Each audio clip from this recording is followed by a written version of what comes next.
Vamos lá, versículo 20. E no primeiro dia da semana, Maria Madalena foi ao sepulcro de madrugada, sendo ainda escuro, e viu a pedra tirada do sepulcro. Essa pedra que a gente acabou de ler.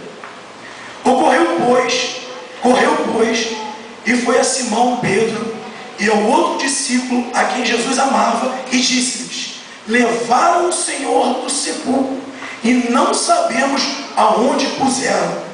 Então Pedro saiu com outro discípulo e foram ao sepulcro. E os dois corriam juntos, mas o outro discípulo correu mais depressamente do que Pedro, e chegou primeiro ao sepulcro. E, abaixando-se, viu no chão os lençóis, todavia não entrou. Aleluia. Então, chegou o conhecimento, chegou pois Simão Pedro, que o seguia, e entrou no sepulcro e viu no chão os lençóis, e que o lençol que tinha estado sobre a sua cabeça não estava com os lençóis, mas enrolado no lugar à parte. Então entrou também outro discípulo que chegara primeiro ao sepulcro, e viu e creu, porque ainda não sabiam as Escrituras. Obrigado. Que era necessário que ressuscitasse dos mortos. Tornaram, pois, os discípulos para casa. Agora vamos lá no 20, 24 ao 31. É bem rápido, irmãos. Só quero que preste atenção. É o mesmo contexto, é uma mesma palavra. Ora, Tomé, um dos 12, chamado Dídimo, não estava com eles quando veio Jesus. E disseram-lhe, pois, os outros discípulos: vimos o Senhor. Mas ele disse: se eu não vir o sinal dos cravos em suas mãos, e não meter o dedo no lugar dos cravos, e não meter a minha mão no seu lado, de maneira nenhuma o crerei. E 8 dias depois estavam outra vez os seus discípulos dentro, e com eles Tomé. Chegou Jesus, estando as portas fechadas, e apresentou-se no meio e disse: Pai seja convosco. Depois disse a Tomé: põe aqui o teu dedo e vê as minhas mãos, e chega a tua mão e mete no meu lado, e não sejas incrédulo, mas crente. Glória a Deus. Tomé respondeu e disse: Senhor meu, Deus meu. E disse Jesus: porque me viste, Tomé, creste. Bem-aventurado os que não viram e creram. Glória a Deus. Não, tá certo. Jesus, pois, operou também em presença de seus discípulos muitos outros sinais que não estavam escritos neste livro. Estes, porém, foram escritos para que creiais que Jesus é o Cristo, o Filho de Deus, e para que, crendo, tenhas vida em seu nome. Podeis assentar em nome de Jesus. Quem dera a gente tivesse aqui uma vigília hoje. Mas hoje falamos de Páscoa. E eu não podia deixar de falar de Páscoa. As crianças falaram muito bem aqui, com muita propriedade. Páscoa, no hebraico, Páscoa, pesca, que significa passagem. É uma passagem.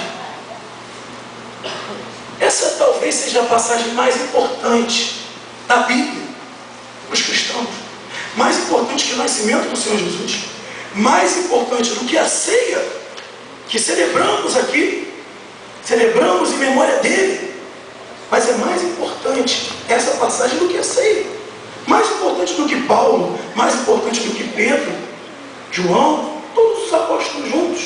Mais importante de qualquer milagre. E por quê, irmão? Porque eu quero te dizer uma coisa. Essa passagem que é dita, que eu acabei de dizer, a Páscoa, que significa passagem, ela simboliza uma passagem, sim, e uma passagem de um mundo para o outro. de um lugar para o outro. A ressurreição de Cristo implicou em duas grandes coisas.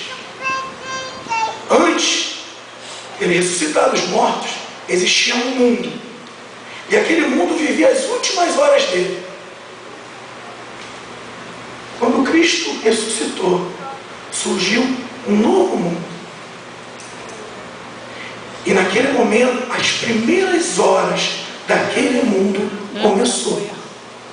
Como assim, irmão? Sabemos que cientificamente existe um marco histórico, a história do homem, o DC e o AC. O DC é o depois de Cristo, e o AC antes de Cristo. Cristo pegou o mundo e dividiu o mundo. O que foi antes da sua ressurreição e o que foi depois da sua ressurreição.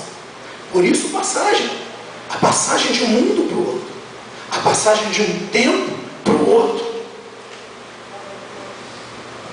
E é tão importante essa passagem que o apóstolo Paulo nos fala com fervor em 1 Coríntios. Até peço para os irmãos vejam, eu não sou muito bom de decorar, não sou bom de decorar versículo.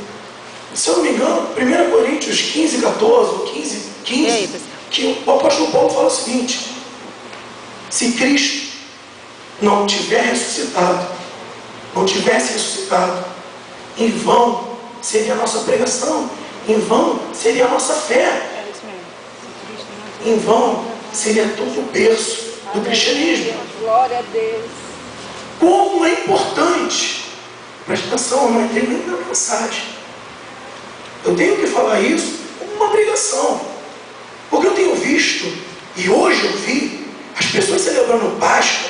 Ontem mesmo eu estava num outro município e eu via aquele corre-corre atrás de ovos de Páscoa, e as pessoas procurando, se engalfinhando, brigando. Mas amanhã é Páscoa. Mas o que é Páscoa? Nem sabe. Ninguém nem sabe. A Páscoa não são os ovos de Páscoa. A Páscoa que nós celebramos, que o cristão, independente do que ele for, o que professa Cristo como seu Salvador, a Páscoa que celebramos é a que a gente acabou de ler. Se Cristo não tivesse ressuscitado, não haveria Páscoa. Você imagina a humanidade se não houvesse esse racha do antigo e do novo mundo. Para você ter uma noção do que eu estou te falando, nós devemos amar o nosso próximo como a nós mesmos.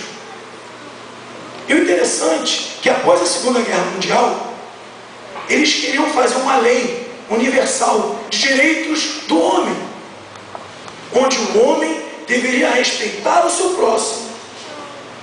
E nessa convenção de Viena, eles perguntaram assim: mas por que embasamento faremos tal lei? E aí um falou: mas Cristo não disse que devemos amar ao próximo como a nós mesmos? Então vamos colocar isso, que o homem respeite o seu igual, que ele pelo menos ame ao seu próximo. Olha a influência de Cristo até em leis internacionais. Mas você imagina, agora por um minuto, se Cristo não tivesse ressuscitado. A gente começa por aí, por esse silêncio. Se Cristo não ressuscitasse, eu não estaria aqui. O pastor Ibanez não estaria aqui. O Leandro, Anderson,